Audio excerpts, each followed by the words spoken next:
what it takes to understand an economic model is also understanding its guts.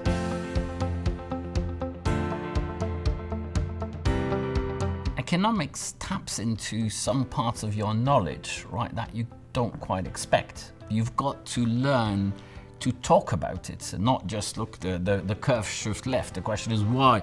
Why is that the case? I'm an international scholar, but I live a fairly international life in the sense that my kids speak Flemish with me, they speak German with my wife, right? And the two of us speak English. Oftentimes what we do, we rent an apartment in a big city. Berlin it is this year, right? And so we basically live our lives there. In the last 10 years, right, I've been focusing more and increasingly on the economics of water. We need the human element, right? We need social scientists to actually solve some of these problems. This is also a question that you have as an academic. Where do you think we might have the biggest impact? The big challenge is the water stress, right? So this is a combination of too much use, right?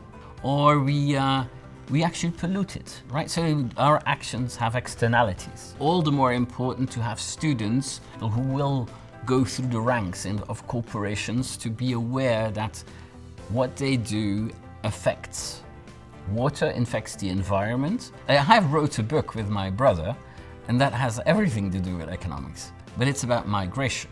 So my grandmother came to the United States in the 1920s as a maid. We uncovered some letters, some pictures, some documents, and we've turned this into a book.